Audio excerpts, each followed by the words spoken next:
Today, a federal appeals court upheld a murder conviction and death penalty sentence for Dylann Roof. In 2015, Roof killed 9 people at Mother Emanuel AME Church in Charleston. The court says his crimes qualified him for the harshest penalty. In 2017, Roof was the first person in the country sentenced to death for a federal hate crime. Following weeks of disturbing evidence and heart-wrenching testimony, the jury's unanimous decision took about 3 hours. Dylann Roof, already convicted of 33 federal counts, including hate crimes, should get the death penalty. This is a very hollow victory because my sister's still gone. I wish that this verdict could have brought her back, but it can't.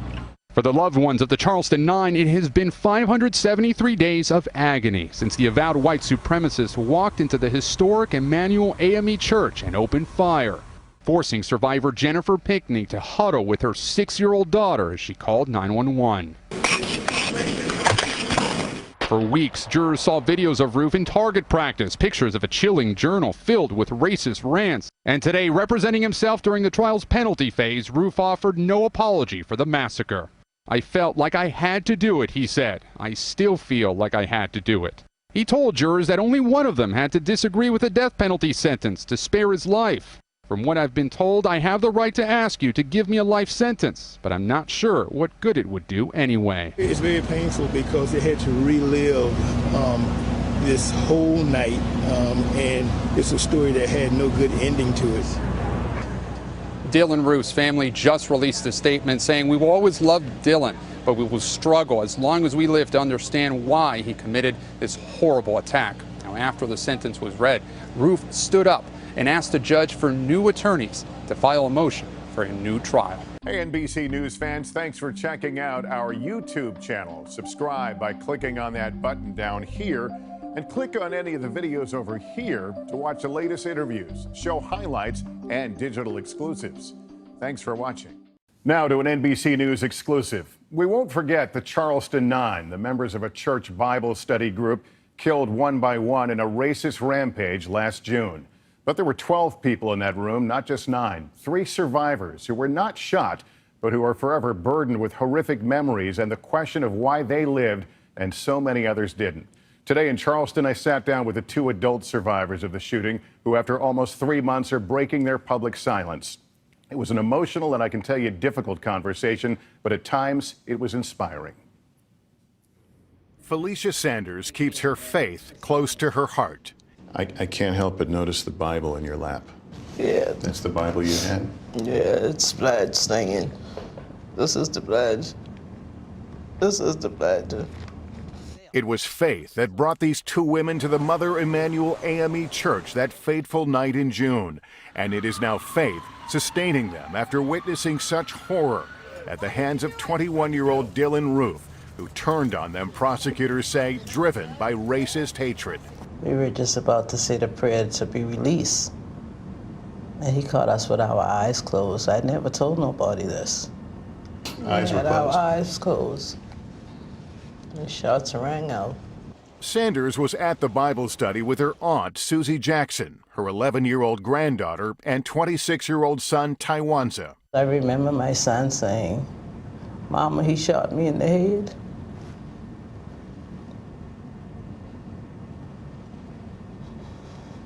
And I was telling my son, I said, just lay here, just lay here. And my granddaughter was hollering, saying she was so afraid. It hurts me so bad. Because I struggle with what could I have done differently than I did, because I tried my best to save all of them. You saved your granddaughter. You held her? Yes. Mm-hmm. What did you say I to her? muzzled her so hard. I'm surprised I didn't suffocate her. I tried to hold her as tight as I could to me so she wouldn't make a sound. And I just heard, I heard every shot. I heard every single shot. Despite being hit multiple times, her son tried to protect the others, including his Aunt Susie. Tawanza said, "Where's Aunt Susie? I got to get to Aunt Susie." And he didn't stop till he got to get to Aunt Susie. He'd been wounded several times. Yes. He's still trying to He got crawl there. to his He aunt. got there. I said, "I love you, Tawanza." He said, "Mom, I love you. I love you." And I watched him take his last breath. Before leaving the Bible study room, the shooter stopped right in front of Polly Shepard, who was hiding under a table. When he got to me, he could hear me praying, and he said, "Shut up. Did I shoot you yet?" And I said, "No." And he said, "I'm not going to. I'm going to leave you here to tell the story." Were you ready to die? I was ready. I said, "Lord, well, if this is the way I'm supposed to go, this is the way I'll go." 9 of the people in that room did lose their lives that night, killed by a man they welcomed with open arms into their Bible study. Just 2 days after the massacre, the nation marveled when family members of the victims, including Felicia Sanders, offered their forgiveness to Dylann Roof. I told him, "May God have mercy on your soul." And I honestly hope God have mercy on his soul. There was a young man that shot a TV reporter and a camera person Yeah. recently. And he said the Charleston church shooting was the breaking point. You can't equate the two. You can't. That made me so sad because I never wanted one parent to feel what I felt. It numbs you. It just numbs you. Etched in their memories is the traditional benediction they were just about to utter when the shots rang out. Absent one from the other. Amen.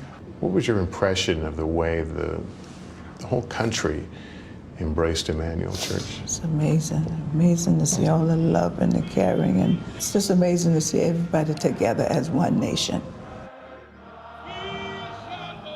Felicia Sanders' granddaughter, who she held during the attack, is the other survivor. Felicia continues to protect her now from the public and media attention. As she explained to me, she's trying to keep her busy and make her life as normal as possible. Hey, NBC News fans, thanks for checking out our YouTube channel. Subscribe by clicking on that button down here, and then click on any of the videos over here to watch the latest interviews, show highlights, and digital exclusives. Thanks for watching.